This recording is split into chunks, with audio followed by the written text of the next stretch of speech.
Rasulullah itu mengeluarkan zakat fitrah so'an min tamrin atau so'an min akidin.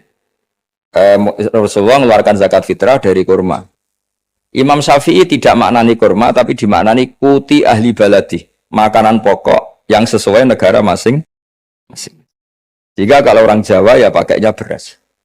Meskipun di hadis disebutkan tamar. Sama seperti Nabi ngendikan gini, tasaddaku walau bisiki tamrotin, sedekahlah meskipun dengan separuh kurma. Kira-kira orang miskin Indonesia kamu kasih separuh kurma itu dianggap ngenyak apa enggak? Ya maksudnya separuh kurma itu kalau kita ya mungkin setengah kilo atau telur setengah kilo. Atau kata separuh secuil itu maknanya kit'ah yasiro.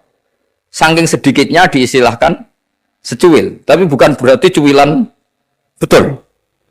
Nah kalau ingin persis hadis tadi ya satu kurma kamu cuil terus kamu kasihkan. Kira-kira dianggap ngenyak apa dianggap sedekah.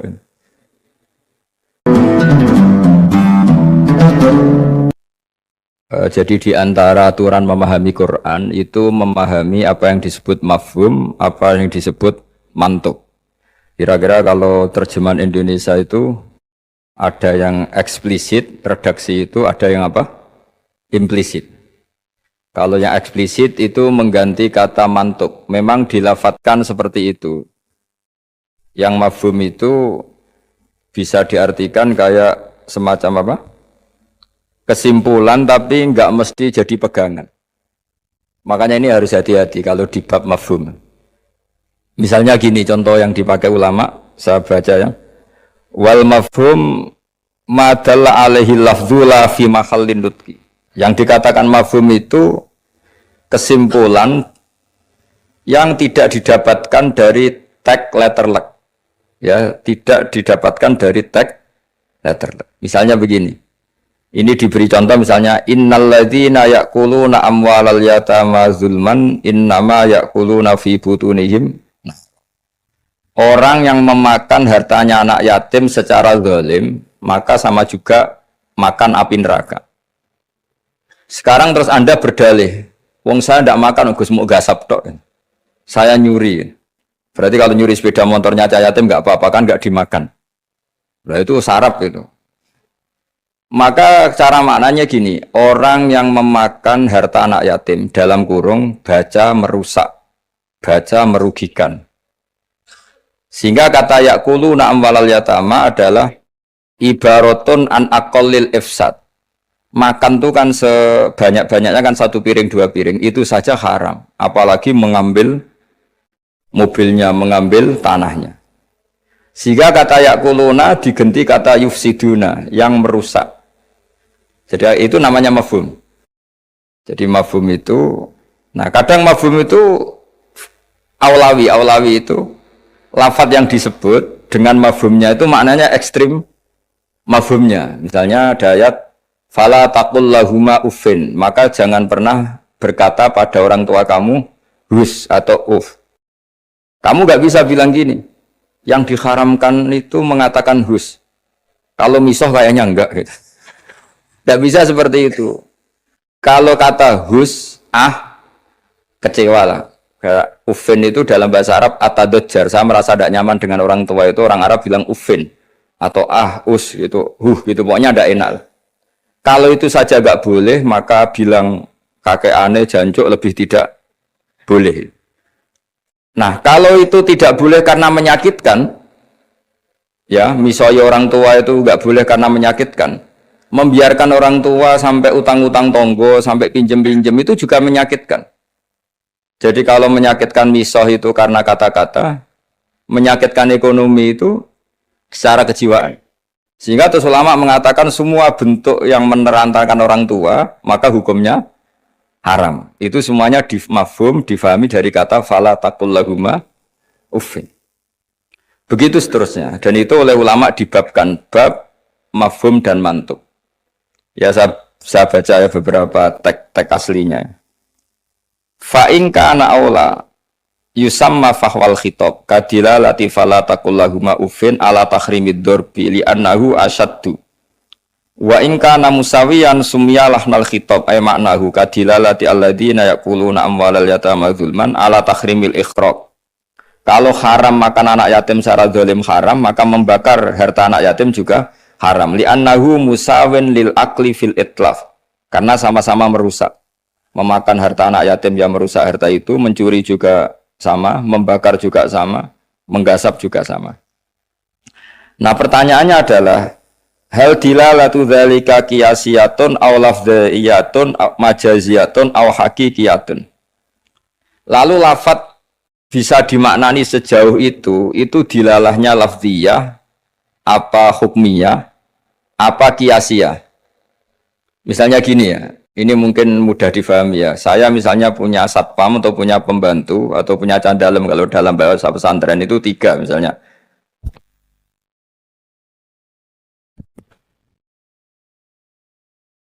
Ya saya misalnya punya pembantu ya, atau dalam bahasa santri itu candalem itu ada 3. Zaid, Bakar, Umar. Ketika ada tamu, Pak On datang, beliau datang, saya bilang, Bakar silahkan sini. Umar itu dengar, tapi yang dipanggil tidak saya kok, yang dipanggil Bakar. Ali ya dengar, tapi katanya yang dipanggil bukan saya. Tentu saya manggil Bakar itu karena spontan saya ingatnya itu Bakar, sehingga manggil Bakar. Tapi hakikat Bakar adalah pengganti kata candalem. Sehingga kalau yang datang Umar ya saya nggak masalah, yang datang Ali ya nggak masalah. Karena butuh saya ada orang yang melayani. Sehingga lafadz yang disebut pun tidak jaminan hadzal lafdzu bi'aini. Ini memang agak jelimet, tapi mau tidak mau kita harus pelajari. Sehingga dalam kitab-kitab ulumul Quran diterangkan wiridan-wiridan atau perintah yang diberikan Nabi kepada sahabat meskipun disebut namanya, tetap itu untuk umum. Jadi misalnya Nabi berkata sama Mu'ad, karena kebetulan Mu'ad yang di depannya misalnya, ya Mu'ad inni uhibbuka fakul dubura kulli sholatin Allahumma inni ala dzikrika wa syukrika wa husni ibadati. Kita tahu semua hadis menyebut ya Mu'ad, wahai Mu'ad. Kata Mu'ad ini mewakili semua umatnya Nabi harus terdidik kayak Mu'ad. Meskipun yang disebut Nabi Mu'ad. Nah, ketika kita baca wiridan itu, karena kita mengkiaskan diri sama Mu'ad, menganalogikan diri dengan Mu'ad, sama-sama santrinya Kanjeng Nabi. Atau cara berpikir, Nabi itu ingin mendidik semua umatnya. Berhubung yang di depan Mu'ad, maka Nabi menyebut Mu'ad. Tapi bukan hakikatnya itu khusus untuk Mu'ad. Itu namanya mafhum. Jadi mafhum itu satu makna yang difahami meskipun itu tidak dilafatkan, tidak diucapkan. Ya begitu seterusnya. Ya saya teruskan supaya nanti makna Quran itu lebih. Ada ayat lagi, inja akum fasikum binaba'in fatabayyanu. Terus fadhkurwaha intal mas'aril haram. Di sini ada kata lagi fajliduhum thamanina jaldah. Jadi begitu juga menyangkut adat. Adat itu bilangan. Ketika Al-Quran menyebut satu bilangan, itu apakah mubalaghah? Mubalaghah itu butuh itu diekstrimkan atau punya makna sesuai bilangan itu. Misalnya begini, sampean kalau mangkal sama seseorang itu kalau dalam bahasa Jawa itu, meskipun kamu minta maaf saya 1000 kali, tidak akan saya maafkan. Ternyata orang itu dablek sekali, ya sudah nanti saya minta maaf 1001 kali. Tak susui 1. Itu kamu mangkel enggak? Mesti kamu mangkel. Karena kamu menyebut 1000 kali itu saking mangkelnya bahwa saya maafkan kamu itu mukhal. Meskipun Anda minta maaf 1000 kali. Tapi orang ini tetap dablek, ya sudah saya tambah 1001.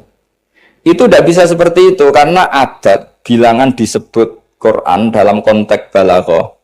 Itu hanya lil mubalaghah, mengekstrimkan satu kasus atau satu peristiwa. Itu di semua bahasa dunia. Kalau kamu mangkal sama istri atau mangkal sama teman atau mangkal sama tetangga, mbok rene nganti bungkuk nganti sujud misalnya, tidak akan saya maafkan. Terus kamu bilang gini, ya saya akan sowan kamu sambil melata, sambil merangkak. Itu tetap saja. Jadi ini namanya mafhum. Mafhum itu kalimat yang enggak disebut tapi maknanya pasti seperti itu. Jadi maknanya hanya gini tok. Mbok kamu minta maaf saya 1000 kali tidak akan saya maafkan. Maknanya hanya satu.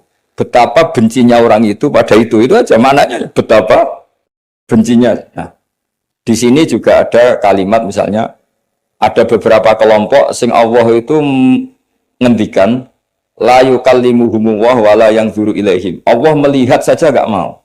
Ngendikan saja enggak mau. Pertanyaannya adalah secara hakikat semua makhluk Allah dilihat Allah enggak?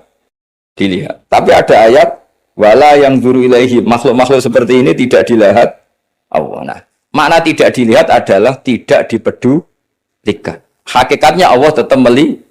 Jadi ayat itu hanya menunjukkan betapa bencinya Allah sama kelompok itu sampai diistilahkan Allah tidak berkenan melihat. Jadi gak usah dimafhum gini. Oh beneran Allah gak delok aku maksiat ra konangan wae kasus kalau seperti itu. Nah, ini memang itu balaghah. Jadi ilmu-ilmu yang harus dianalisis secara balaghah. Jadi ada kelompok-kelompok yang menjual belikan agama atau melakukan kejahatan atas nama agama. Yasaruna bi ahdillahi wa aimanihim thamanan qalila. Itu orang-orang ini akan dihukum, kata Allah hukumannya adalah la yukallimuhum Allah tidak berkenan ngendikan, juga tidak berkenan melihat. Monggo Pak nak badhe wonten acara. Ini beliau mau nemuin tamu dari kedokteran. Saya teruskan ya. Jadi para audien, para hadirin yang saya hormati. Makanya kita sekarang kan punya jargon kembali Quran dan Sunnah. Tapi tetap saja aturannya memahami Quran dengan cara-cara yang dipahami para ulama dulu. Yang ulama itu punya sanad sampai sahabat, tentu sampai Rasulullah SAW.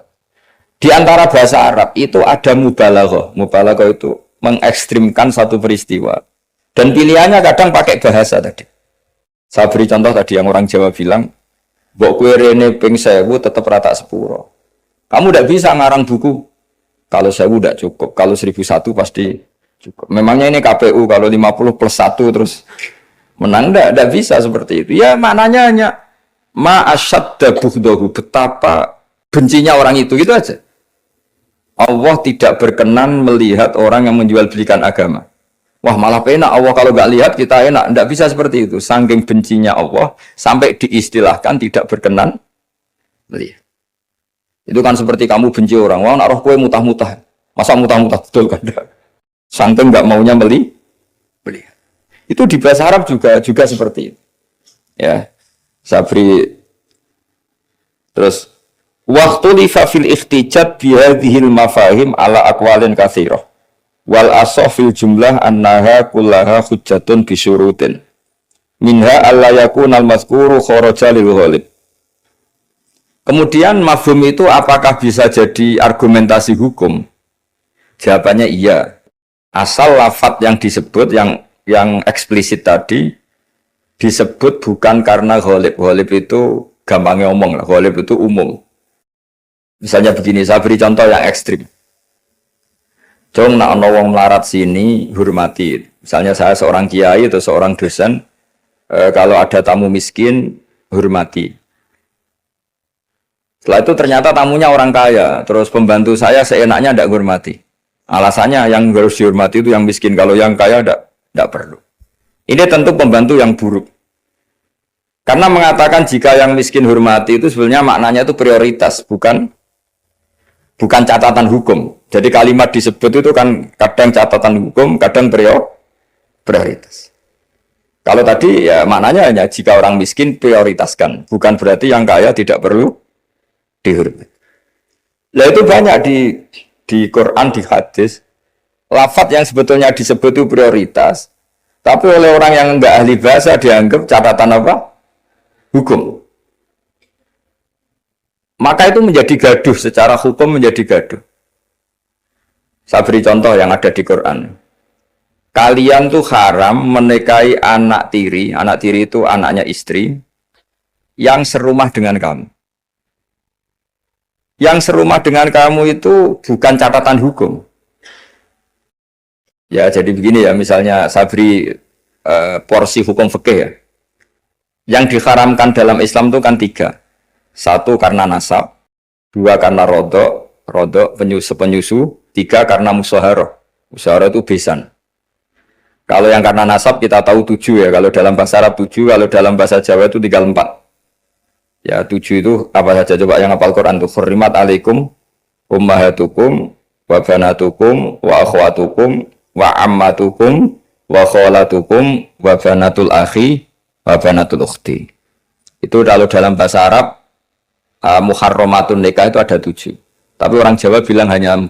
Sebenarnya memang 4. Karena orang Arab itu kan ngitungnya ibu, putri, saudara putri, bule dari bapak, bule dari ibu, keponakan dari saudara lelaki, keponakan dari saudara perempuan. Kalau orang Jawa kan ngitungnya bule ya 1. Ya kan saudaranya bapak atau ibu kita bilang bule. Kalau orang Arab enggak. Kalau saudaranya bapak ammah ya, saudaranya bapak itu ammah. Kalau saudaranya ibu khola, maka dihitung 2 wa ammatukum wa kholatukum.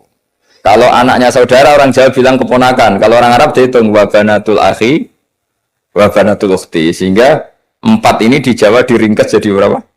2. Yaitu haram menikahi bule dan haram menikahi keponakan. Jelas ya?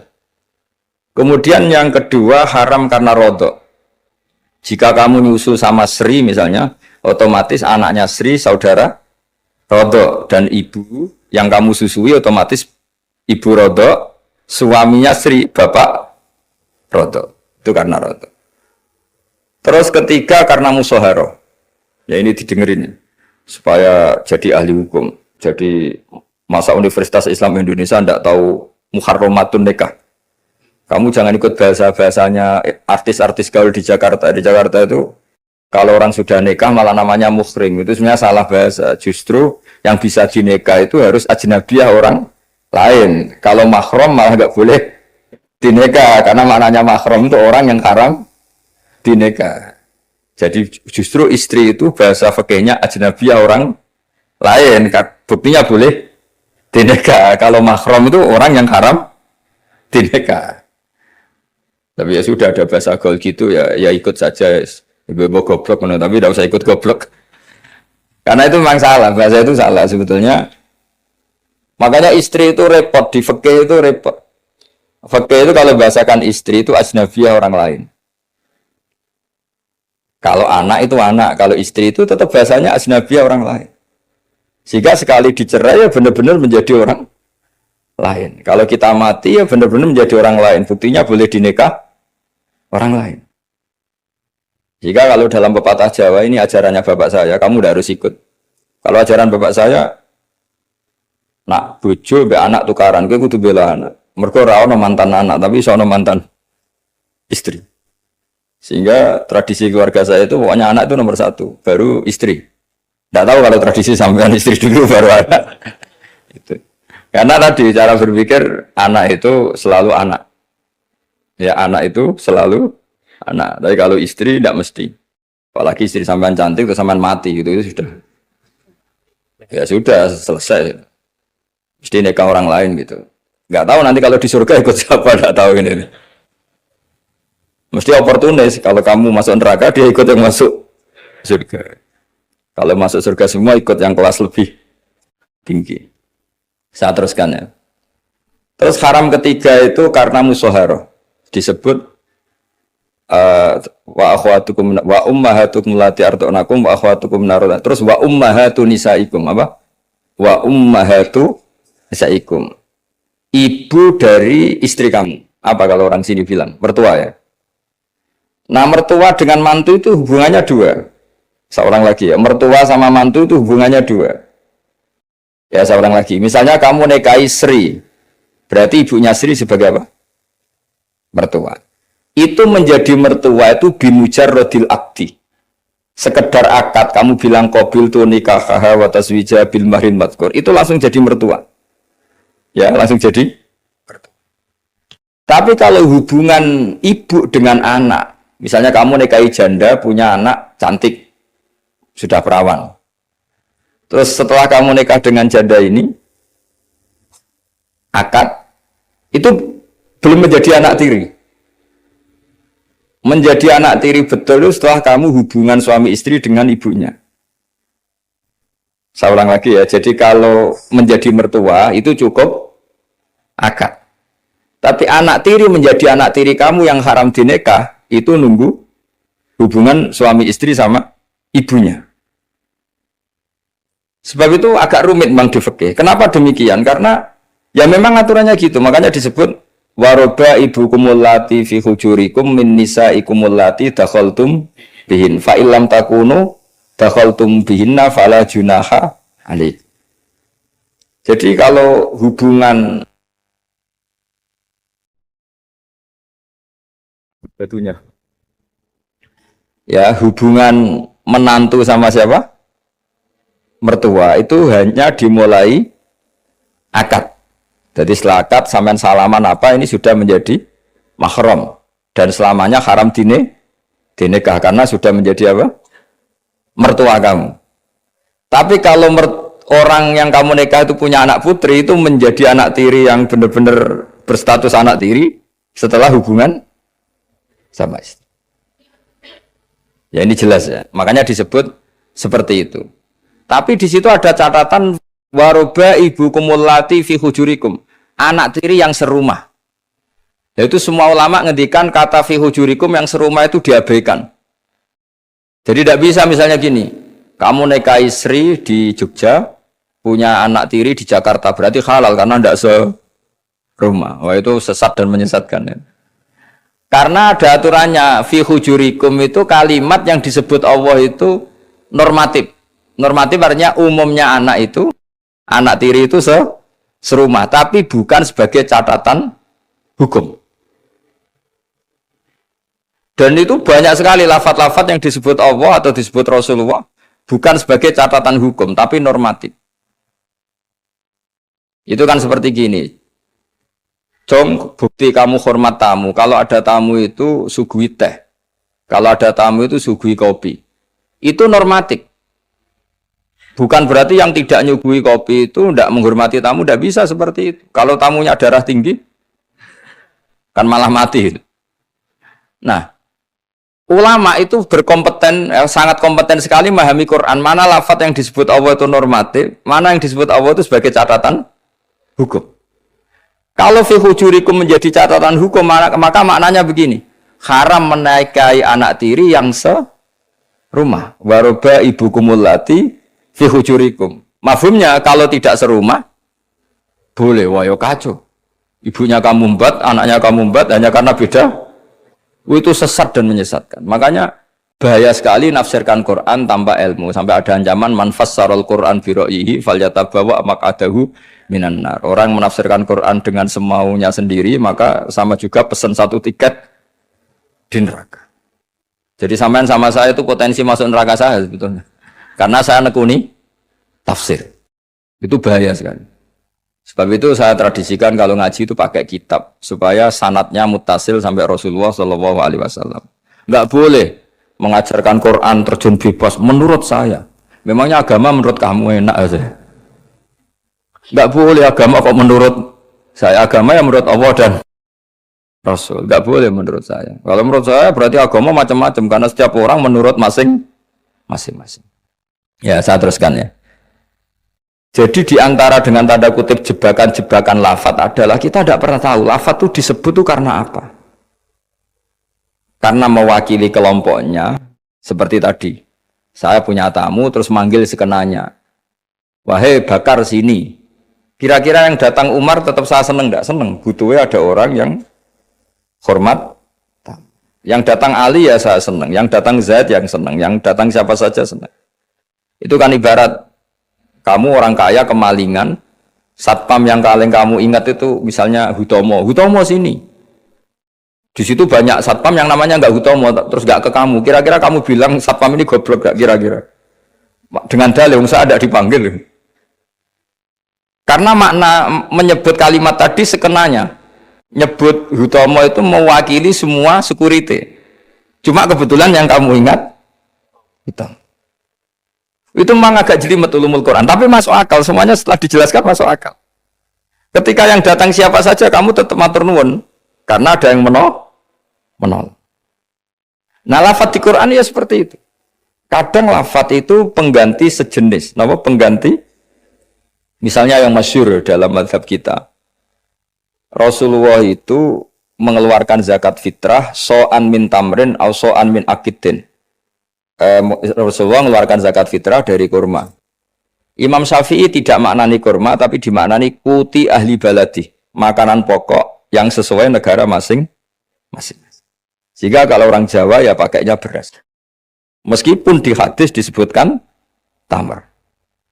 Sama seperti Nabi ngendikan gini, tasaddaku walau bisiki tamrotin, sedekahlah meskipun dengan separuh kurma. Kira-kira orang miskin Indonesia kamu kasih separuh kurma itu dianggap ngenyak apa enggak? Ya maksudnya separuh kurma itu kalau kita ya mungkin setengah kilo atau telur setengah kilo. Atau kata separuh secuil itu maknanya kit'ah yasiro. Saking sedikitnya diistilahkan secuil. Tapi bukan berarti cuilan betul. Nah kalau ingin persis hadis tadi ya satu kurma kamu cuil terus kamu kasihkan. Kira-kira dianggap ngenyak apa dianggap sedekah. Nah sama misalnya Rasulullah ngendikan, semoga Allah memberi berkah orang yang ketika 10 Muharram mengusap anak yatim. Itu yang penting usapnya apa sedekahnya.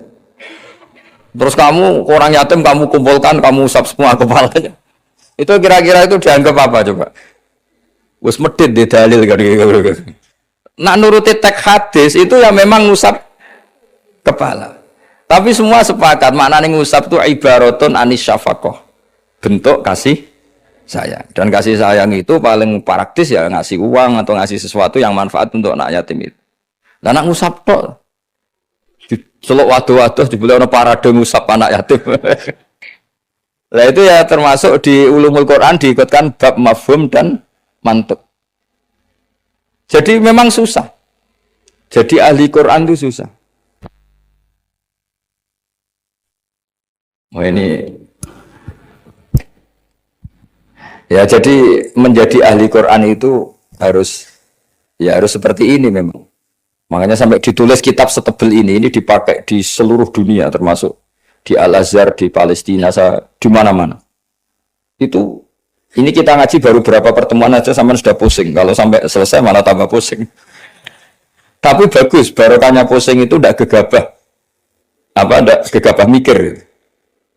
Karena kalimat itu mesti ada batas. Makanya ada kaidah di semua ulama, menurut semua ulama. Ada kaidah begini. Fasudur awsa'u minal kutub wal ma'ani awsa'u minal ibarat. Dada ini lebih luas ketimbang yang dicatat.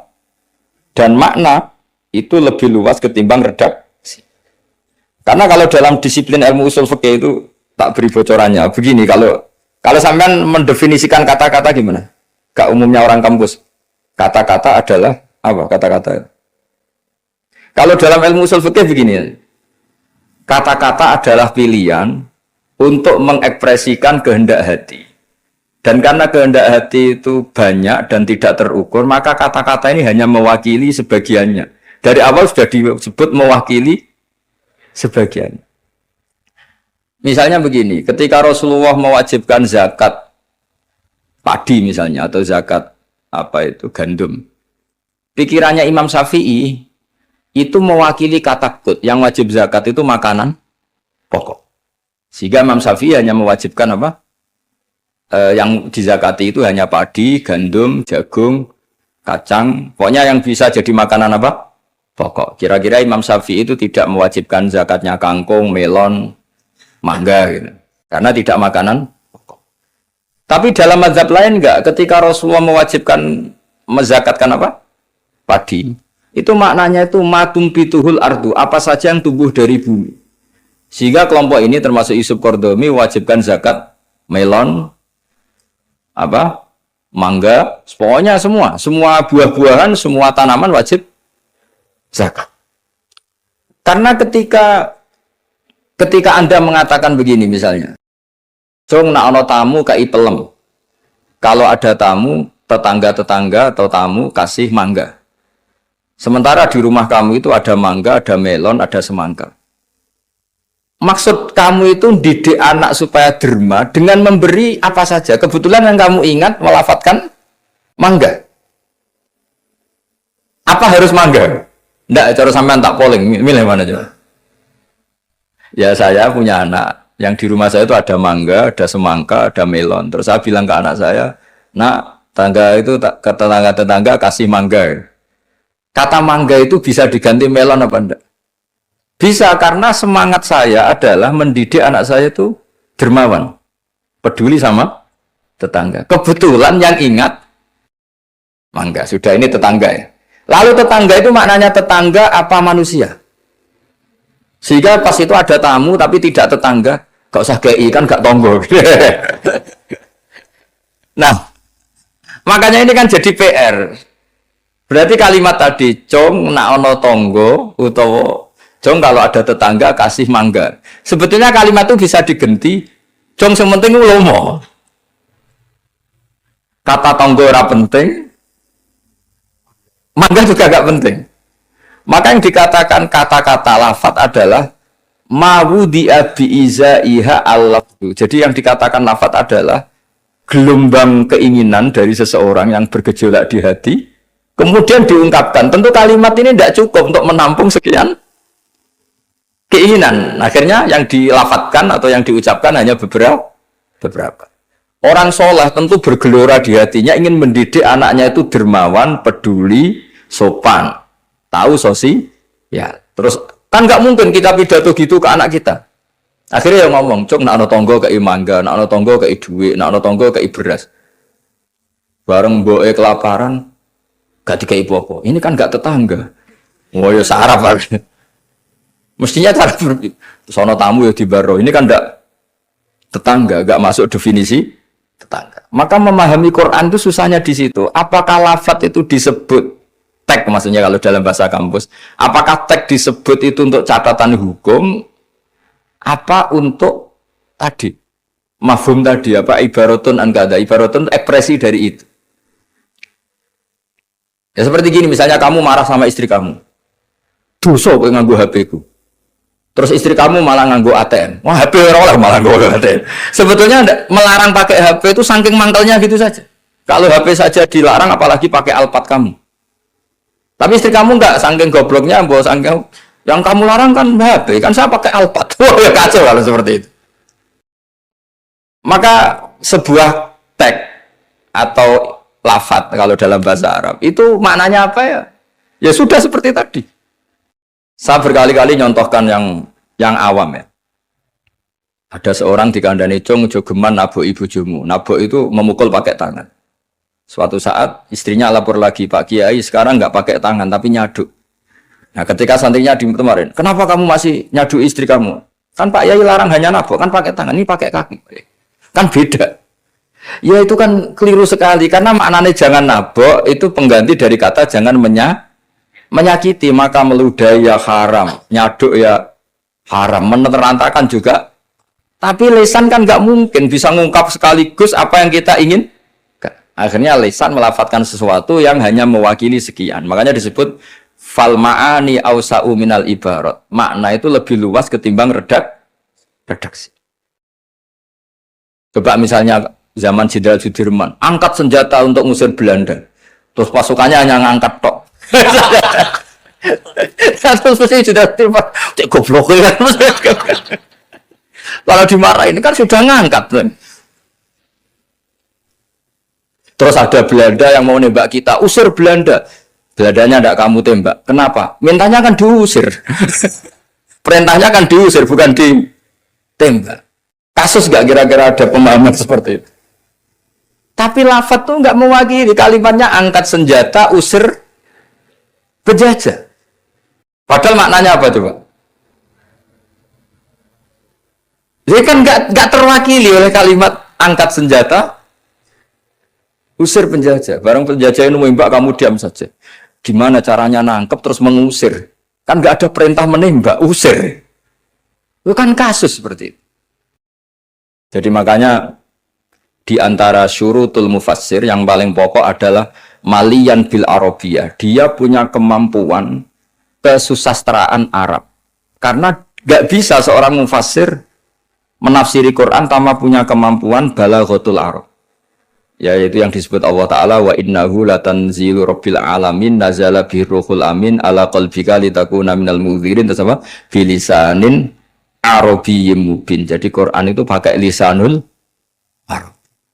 Sehingga kalau dalam kitab-kitab besar diterangkan, ketika Rasulullah dikatakan begini oleh Allah, liyaghfira laka Allahu ma taqaddama min dzambika wa ma ta'akhkhara, itu bukan berarti Nabi pernah dosa, enggak, karena Nabi itu maksum. Maksum itu terjaga dari dosa. Tapi itu ekspresi mahabbah. Saya ulang lagi, itu ekspresi mahabbah. Misalnya saya senang sama seseorang, mesti kalau ketemu saya, sudah kamu tidak usah khawatir sama saya. Kesalahan-kesalahan kamu sudah saya maafkan. Sebetulnya itu hanya ekspresi mahabbah.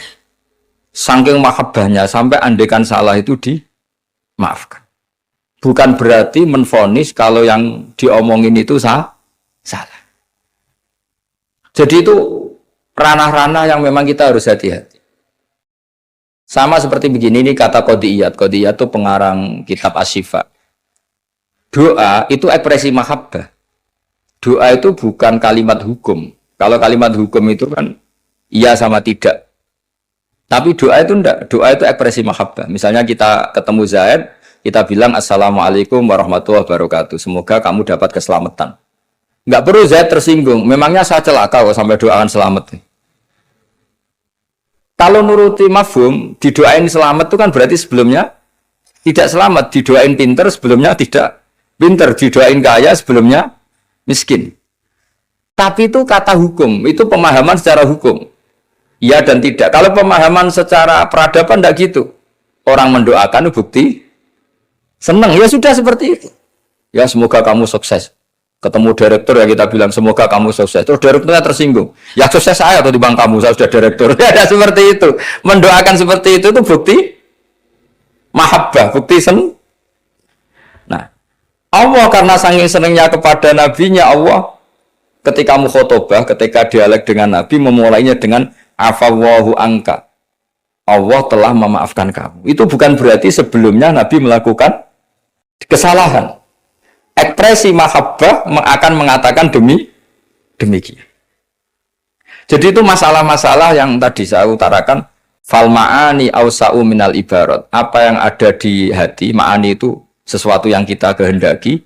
Ma'ani dari mufrad maknan, sesuatu yang dikehendaki itu bergejolak jauh lebih dahsyat ketimbang redaksi. Jadi misalnya pagi-pagi le nak tangi turu itu nang wudu, nang sarapan. Ya sudah, itu ekspresi bentuk cinta orang tua kita ke kita, bahwa bangun tidur itu ya wudu terus sarapan. Tapi lalu misalnya anak ini melakukan selain sarapan, asal menyenangkan, orang tua ya senang. Jangan monoton terus saya harus sarapan, ini perintah orang tua. Tidak seperti itu. Nah sekarang faktanya itu banyak orang memahami Quran secara tekstualistik atau secara harfiah. Itu dalam ulumul Quran itu bahaya sekali. Karena itu tidak mewakili. Saya beri sekian contoh bahwa teks itu kadang tidak mewakili. Misalnya gini. Matsalul ladzina yunfikuna amwalahum fi sabilillah kamatsali habbatin ambatat sab'a sanabila fi kulli sumbulatin mi'atu habbah. Kan tidak semua padi itu punya sab'a sanabil, punya 7 tangkai. Ya, dan tidak semuanya satu tangkai berbiji 100. Itu bahasa Arab murni. Ibaratnya seperti itu. Ya redaksinya Pak, ibaratnya seperti itu. Bahwa sedekah yang diterima Allah ibarat padi yang tumbuh dalam kondisi paling ideal. Dan orang Arab maupun orang Jawa atau orang mana saja biasanya mengekspresikan ideal itu pakai angka. Misalnya, wah itu sugih dia dunia sak gunung. Itu maknanya kaya sekali. Padahal banyak orang punya gunung tidak kaya. Karena gunungnya tandus. Tapi orang itu akan sepakat, itu kaya sekali, punya harta satu gunung. Cara cacili anak bantah-bantah, dunyaku sak gunung, tidak muni sak langit. Ya pokoknya ingin menunjukkan bahwa kaya raya yang tidak terhingga. Loh itu banyak di Quran seperti itu. Maka saya beri definisi ya supaya sampean ahli usul fikih. Apa yang dikatakan tag mawudi'a bi'izaiha al-lafdu. Yang dikatakan tag adalah ekspresi dari gejolak batin ingin mengungkapkan keinginan. Karena batin ini bergejolak, tag ini hanya mewakili sebagiannya. Kayak tadi kamu ketakutan di dalam rumah, ada ular gitu, misalnya ibu-ibu atau mbak-mbak, mesti manggil kan, Kak Rene, ingatnya kakaknya. Terus adiknya di situ, nggak ke situ. Kenapa kamu bawa ke situ ada ular? Kan kakak panggil kakak, saya kan adik. Kira-kira kamu mangkel gak sama adik yang seperti ini kira-kira? Goblok atau sekolah harus gitu. Nah sebetulnya kalau ini waras, adiknya waras, cara berpikir kayak gitu. Kakak dalam bahaya minta pertolongan dan kalimat kak atau mas itu ekspresi dari orang yang dimintai pertolongan. Jadi kata mas dihilangkan, diganti orang yang dimintai. Sehingga kalau yang datang bapaknya ya seneng, pamannya ya seneng, adiknya ya seneng. Meskipun kalimatnya bilang mas atau kakak. Jelas gini ya. Itu dibabkan tadi mana kita? Dibabkan di mafhum dan mantuk. Ya, dibabkan di mafhum dan apa? Mantuk. Saya teruskan lagi ya. Di annahu innama khassa bidzikri li ghalabati khudurihi fi dzihni. Jadi ini jelas ya. Mungkin ada banyak yang pintar bahasa Arab ini saya baca teksnya. Li annahu innama khassa bidzikri li ghalabati khudurihi fi dzihni. Kenapa menyebut si A si B? Karena yang kebetulan diingat. Tapi makna yang diinginkan kan siapa saja yang menolong karena ada ular, meskipun menyebut seseorang. Ya kayak tadi misalnya satu rumah itu ada kakak, adik, paman. Terus ketika ada ular atau ada maling kita bilang, kak tolong. Kak tolong itu sebetulnya mewakili siapa saja yang bisa menolong. Kebetulan yang pas diingat saat itu kakak. Tapi andaikan yang datang pamannya ya seneng, adiknya seneng atau siapa saja. Jadi pertanyaannya adalah yang paling pokok dari itu adalah minta tolong, bukan kalimat kakak. Nah, yang kalimat kakak ini namanya apa? Disebut karena diingat, bukan disebut karena catatan hukum. Nah, itu ada ilmunya. Berapa kalimat yang disebut karena yang diingat atau sebagai catatan hukum. Kalau sebagai catatan hukum ya punya mafhum mukhalafah. Kalau tidak ya tidak. Misalnya begini, ada pernikahan Sri sama Zaid. Kemudian Zaid ini security atau cadalem. Terus ketika tak panggil Zaid datang. Yang datang Umar. Kan sama-sama cadalem, tidak bisa kalau seperti itu harus Zaid karena mewakaf nikah. Masa akad nikah diganti-ganti kan tidak bisa. Kan sama-sama cadalem ya tidak bisa. Lama-lama sampean maju kan sama-sama manusia ya tidak bisa kalau kata seperti itu. Makanya lafaz disebut itu dilihat disebutnya sebagai catatan hukum apa sebagai tadi yang sedang diingat. Ya jadi jelas ya. Jadi itu ada aturan-aturannya. Li'annahu innama khassa bidzikri li ghalabati khuduri fi dzihni. Terus kedua ada catatan lagi wa alla yakuna muwafiqan lil waqi'. Ya, di antara catatan hukum lagi, sesuatu itu tidak lazim sebagai fakta. Saya ulang lagi, sesuatu itu tidak lazim sebagai fakta.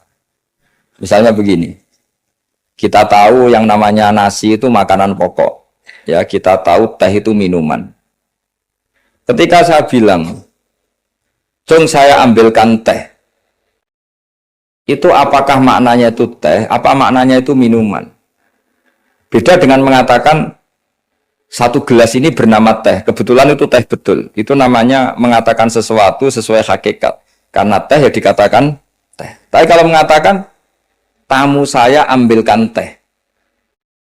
Ini pertanyaannya adalah teh itu menggantikan kata minuman. Apa memang harus teh? Jadi itu memang seperti itu. Sehingga di hadis banyak dawai Nabi itu diganti. Tapi penggantinya harus ulama. Kalau tidak ulama namanya bid'ah. Misalnya Nabi mengajari gini. Anak-anak kamu ajarin panah. Dulu alat perang itu ya panah. Terus di era modern kamu tetap pakai panah, maksudnya pakai brand. Kan Nabi dawuhnya panah. Ya taqabbalallahu minna minkum taqabbal. Jadi seperti ya tadi seperti karena Nabi ketika mengatakan panah adalah ibaratun an alatil harbi. Implementasi dari alat perang yang zaman itu panah. Itu kan sama seperti Nabi ajari anak kamu berkuda dulu, alat perang transportasinya itu, alatnya itu kuda. Sekarang musuh pakai pesawat tempur, kamu pakai kuda. Ya tentu itu gak relevan kan. Nah kalau gitu berarti gini. Di Quran itu jelas ada kalimat ini. Wal khayla wal biwala wal hamira litarkabuha wazina. kamu saya beri nikmat, ada kuda, ada unta, ada macam-macam. Terus di antara ayat terusannya litastawu ala dhuhurihi summa tazkuru ni'mata rabbikum idastawaitum alaihi wa taqulu subhanalladzi sakhkhara lana hadza wa ma kunna lahu muqrinin wa inna ila rabbina lamunqalibun. Saya bikin unta, saya bikin kuda, saya bikin khimar, saya bikin bighal supaya kalau kamu sudah tenang di atas punggungnya kamu berdoa subhanalladzi sakhkhara lana hadza. Terus kamu karena tekstualistik, kalau naik Innova nggak baca doa itu, naik pesawat, ini kan tidak kuda. Kira-kira dibilang saraf nggak kira-kira seperti itu. Terus kamu bilang, oh ayatnya tentang kuda, ini Innova kok. Tapi cara memahami kita tidak seperti itu. Kata kuda di situ adalah alatul markab, alat berkendara. Kata unta di situ adalah alat berkendara. Maka semua transportasi atau alat transportasi kita kalau naik ya tetap berdoa subhanalladzi sakhkhara lana.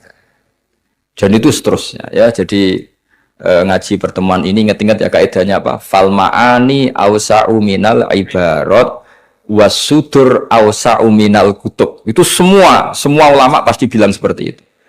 Kalau sampean belum pernah bilang berarti belum ulama. Makanya ini dimulai sekarang. Untuk saya jadi ulama harus hafal kaidah apa?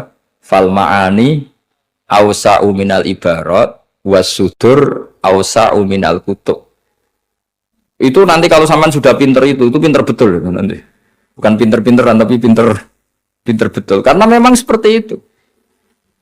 Sehingga misalnya Rasulullah dulu, tofa Rasulullah rokiban, Nabi tawaf secara berkendara. Saat itu tentu naik unta. Sekarang orang-orang sepuh pakai kursi roda. Jangan terus bilang gini, dulu Nabi naiknya unta, maka orang sepuh nggak boleh pakai kursi roda, harus pakai unta. Yo dia tabuki polisi Arab aneh-aneh sebenarnya. Jadi karena dulu Nabi sudah berumur dan beliau tidak suka memaksakan dan untuk menunjukkan kalau tawaf secara berkendara itu sah boleh, terus beliau naik unta sambil apa? Tawaf. Akhirnya kesimpulan hukumnya apa? Boleh berkendara saat tawaf.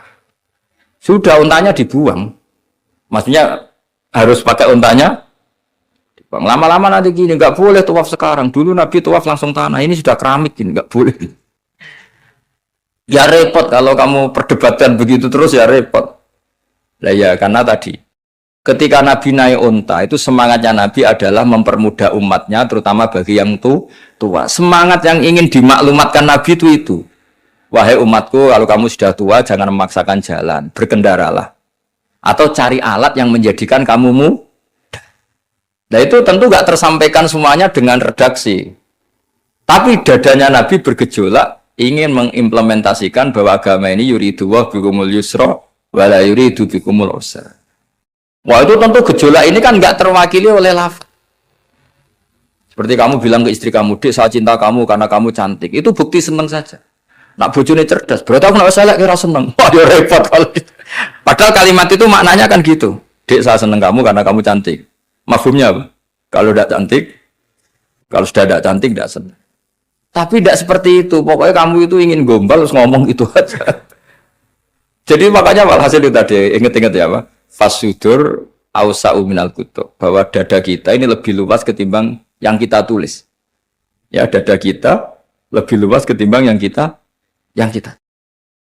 Terus wal ma'ani ausa'u minal ibarat. Makna yang kita kehendaki itu jauh lebih luas ketimbang redaksi. Karena tadi kita manggil security misalnya si A, yang datang selain si A juga nggak masalah. Karena kata si A tadi hanya keterbatasan kita sebagai manusia, sehingga harus menyebut satu orang. Padahal siapa saja nggak masalah. Karena butuhnya kita ada yang menolong atau ada yang membantu. Ya saya ulang lagi ya. Fal ma'ani awsa'u minal ibarat wasudur awsa'u minal kutub. Assalamualaikum warahmatullahi wabarakatuh. Alhamdulillahirabbil alamin. Telah kita ikuti bersama pengawasan musbah di channel Mas Musbah. Semoga dengan senantiasa mengikuti pengajian musbah kita semua oleh Allah diberikan ilmu yang bermanfaat. Amin.